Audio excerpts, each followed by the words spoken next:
Hello friends, welcome back to our channel. So today we'll see one more concept in collision handling technique. So in our previous session we have seen what is a collision in hashing and how to handle the collisions in hashings, right? So there are two ways. One is a separate chaining and open addressing.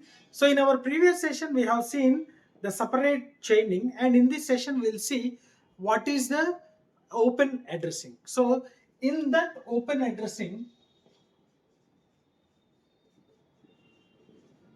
there are three types of handling techniques. One is linear probing, linear probing, quadratic probing,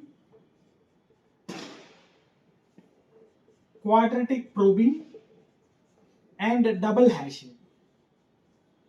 Double hashing. So these are all called as collision handling techniques. Collision handling techniques. So in this we'll see what is a linear probing. So once again we'll recall with the collision. What is a collision? So if the memory or the hash table, see that if the key, applying the hash functions on the key will produce some hash code which refers to this particular hash table. So if two keys producing the same hash code, then that is called the collision. Now we'll see what is a linear probing, how we can handle such type of collisions, right? So let us check with the linear probing. Linear probing. So usually we'll be having the hash table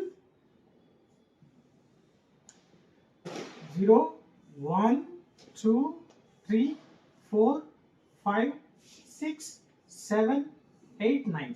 So 0, 1, 2, 3, 4, 5, 6, 7, 8 and 9. That will be the hash codes or indexes, whatever it may be. So this is the hash table. This is the hash table. So now we can have the elements and we will see how these elements can be saved. So let us take an example as well. 11, 22, 31, 42 and 52. So these are the elements, and also we can call them as a keys. So we know that the hash function of key will be, and I mean whenever the hash function is applied on key, will produce the hash code which will be k mod m, where m is the size of the hash table, right? So where m is the size of hash table, right? Hash table. So whenever we had a collision, we can simply use one more hash function, that is h dash of k, and k plus j mod em, where j starts from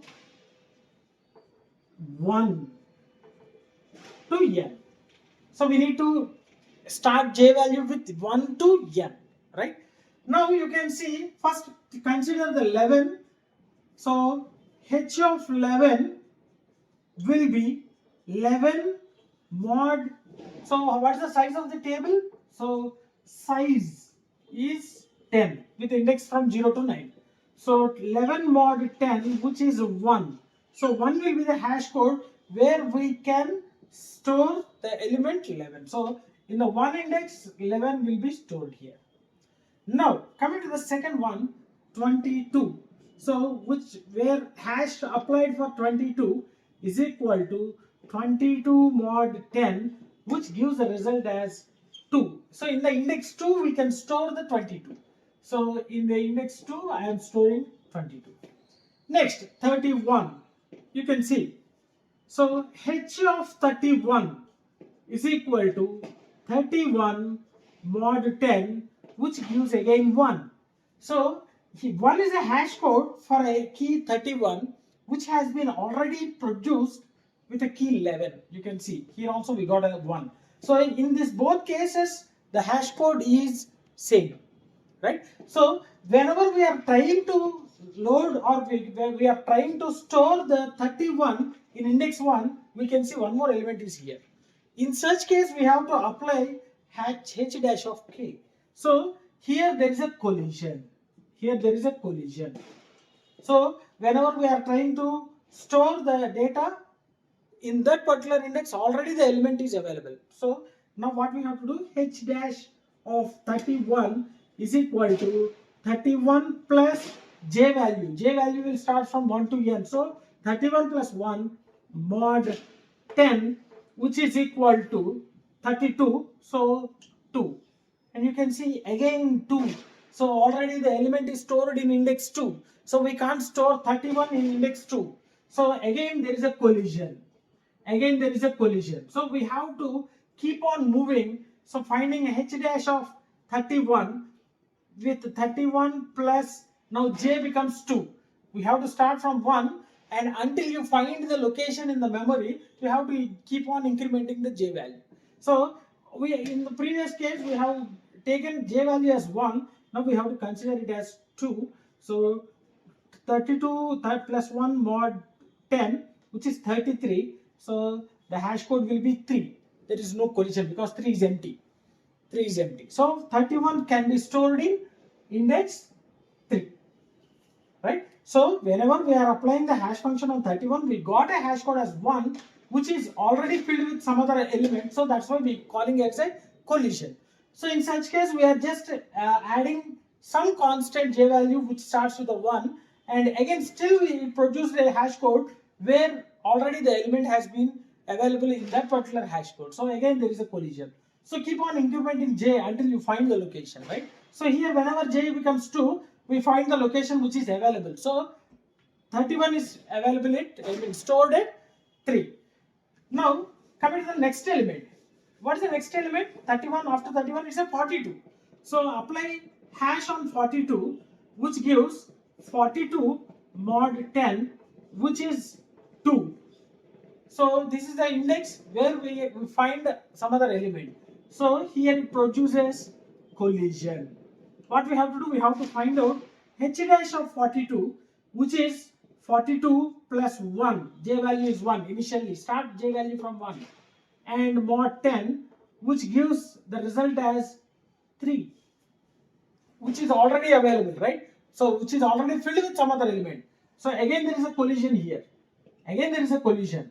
What we have to do, again you have to find out the h dash with updated j value. So 42 plus 2 mod 10, which produces 4 as a result. So 4 is available, right? So there is no element in index 4.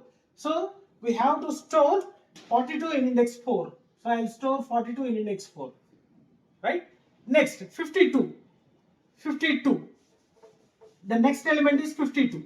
So try to apply the, generate the hash code for 52. So which is 52 mod 10, which gives a 2, where already another element is available, right?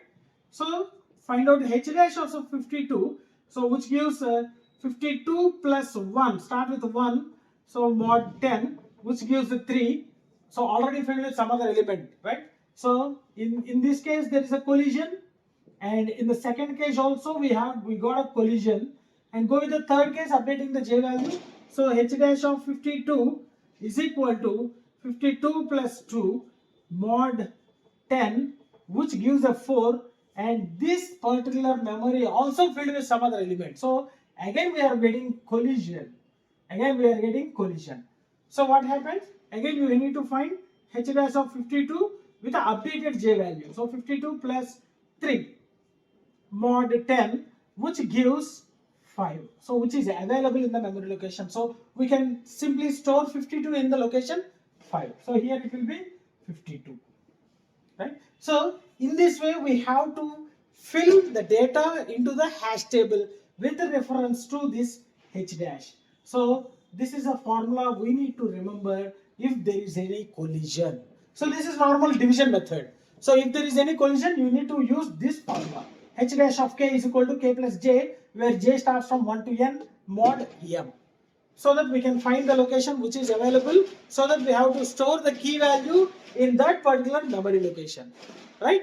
Next, what is the disadvantage of this particular linear probing? If you observe here, so in order to store this 42, it requires 3 computations, and in order to store 52, it requires 4 computations, right? So the main drawback is the elements will be filled in continuous memory locations. So elements will be filled in continuous memory locations. You can observe here in this example. So we have taken some 5 elements. You can see all the 5 elements are in the same location, right? Continuous memory location. So if you store the elements in the continuous memory location, it is difficult to add key into hash table. So why we are calling it as difficult base means it requires a more number of computations. If you want to give some 32, okay, 32, again first 32 mod 2 is a 2. So here it is filled. And when you add 1, it becomes 3, it is filled. 4, it is filled. 5, it is filled. 6 here. So what happens? It requires a 4 computations in order to store this particular 32 key. So elements will be filled in a continuous memory location. So that implies that it is very difficult when we are trying to add some key into the hash table. And mainly this is called as clustering. So clustering. So we know that a clustering is a group of elements, right? Grouping together, we call it as a clustering. So here also all the numbers are clustered, right? So all together grouped in a continuous memory locations, which will give a lot of computations in order to add any key into the table. So this is a main drawback of linear probing. Right? So let's stop here. Hope you understood this particular collision handling technique. So in our previous session we have seen the separate chaining, and today's session we have seen this linear probing, and this is a drawback. So that we'll move on with the next collision handling technique. So that we'll cover in our next session, right? So hope you have understood this one, and if you are having any doubts regarding this one, feel free to post your doubts in the comment section. Definitely I will try to clarify all your doubts. And if you really enjoyed my session, like my session, share my session with your friends, and don't forget to subscribe to our channel. Thanks for watching. Thank you very much.